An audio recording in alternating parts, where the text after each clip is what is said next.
குரு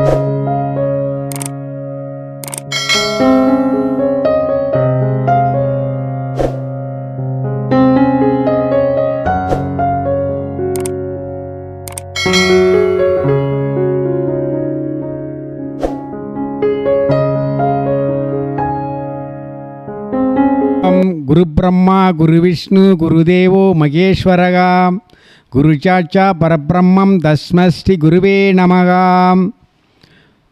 ஜெய் ஸ்ரீராம், ஜெய் ஸ்ரீராம். வணக்கம். எஸ்கேஎஸ் ஜோதிட பயிற்சி மையம் சேலம் இந்த யூடியூப் சேனலில் பேசுவதற்கு எனக்கு வாய்ப்பளித்தமைக்கு நன்றியை தெரிவித்துக்கொண்டு, இப்பொழுது நான் பேசுகின்ற தலைப்பு ஜோதிடத்தில் குழந்தை பிறக்கும் நாளை எப்படி அறிவது என்று அந்த விஷயங்களை இப்பொழுது நான் சுருக்கமாக கூற விரும்புகிறேன்.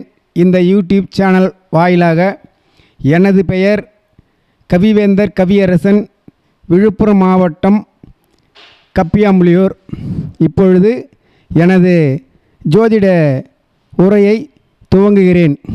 ஜோதிடத்தில் குழந்தை பிறக்கும் நாளை அறியலாம் என்பதை, எவ்வாறு அறிய வேண்டும் என்பதை இப்பொழுது கூறுகிறேன். சரம் ராசியில் சந்திரன் இருந்தால் குழந்தை பிறக்க உறவு கொள்ளும் நாளில் சந்திரன் சரராசியில் இருந்தால் 280 நாள் அல்லது 292 நாளில் அந்த குழந்தை பிறந்து இருக்கும் என்று நாம் கூற முடியும். அதாவது ஒரு குழந்தை பிறப்பதற்கு 300 நாட்கள் என்று நமது முன்னோர்கள் கருத்தும் ஜோதிட கருத்தும் கூறுகிறது. ஆனால் சந்திரன் என்பது உடல் மனம் சார்ந்ததால் அந்த நாளில் உடல் உறவு கொள்ளும்போது சரம் ராசியில் சந்திரன் இருக்கும் பொழுது இது போன்ற நாட்களில் குழந்தை பிறப்பதற்கு வாய்ப்புகள் உண்டு. அடுத்தபடியாக சிரராசியில் சந்திரன் இருந்தால் 281 நாள் அல்லது 284 நாளில் அல்லது 287 நாள்கள் கூட குழந்தை பிறக்கும், அப்படி என்று எடுத்துக்கொள்ளலாம். உபயராசியாக இருந்தால், உபயராசியில் சந்திரன் வரும் காலத்தில் அல்லது சந்திரன் அங்கு நின்றால் 270 நாட்களையும் அல்லது 283 நாட்களில் குழந்தை பிறக்கும். ஒரு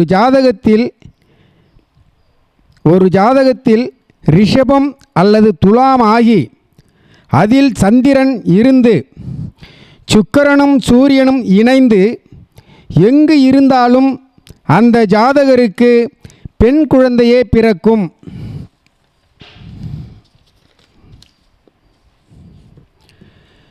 அடுத்தபடியாக ராகு 5ஆம் அதிபதியுடன் இணைந்து 6, 8, 12 இருப்பது, அதாவது 6, 8, 12 என்பது அந்த ராகுவோடு 5ஆம் வீட்டு அதிபதி என்பது புத்திரகாரகன் என்று கூறுவோம்.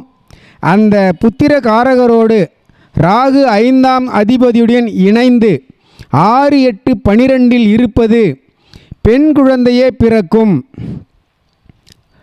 அடுத்தது குருவிற்கு 12 ராகு அல்லது கேது இருந்தால், குருவிற்கு 12 ராகு அல்லது கேது இருந்தால் அந்த ஜாதகருக்கு பெண் குழந்தையே அதிகம் பெற வாய்ப்பு உண்டு.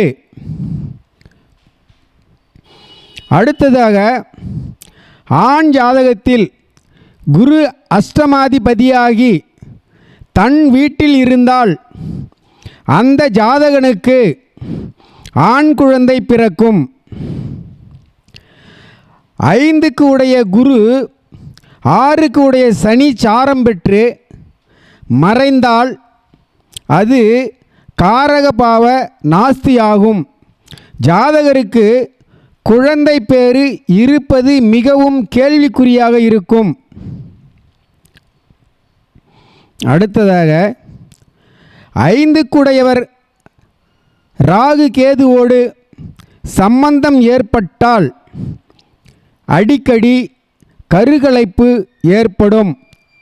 சிலருக்கு குழந்தை இருக்காது என்று கூட கூறலாம். ஏனென்றால் இந்த கருக்கலைப்பு செய்வது இந்த கள்ளக்காதலர்கள் அல்லது வேண்டாம் என்ற குழந்தையை கலைப்பது, ஒருவருக்கு அடிக்கடி பெண் குழந்தையே பிறந்ததுனா பெண் குழந்தை பிடிக்காது என்பது கலைப்பது, இதற்குத்தான் இது கருச்சிதைவு என்று கூறுவதும் கருக்கலைப்பு என்று கூறுவதும் இதற்குத்தான் கூறுவது.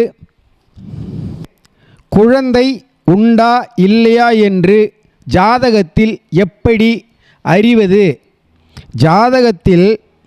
ஒரு ஜாதகத்தில் குரு பகவானின் பாகையையும் சுக்கிரனின் பாகையையும் பார்க்க வேண்டும். மற்றும் சூரிய பகவானின் பாகையையும் கூட்டி வரும் பாகையை ஆண் ஜாதகத்தில் ராசி கட்டத்தையும் நவாம்சத்தில் ஆண் ராசியையும் ராசி கட்டத்தில் ஆராய வேண்டும். அந்த ஆண் ராசியாக வந்தால் ஜாதகருக்கு நிச்சயமாக குழந்தை பிறக்கும் தன்மை உடையவர். அதாவது அந்த ஜாதகருக்கு குழந்தை கண்டிப்பாக பிறக்கும்.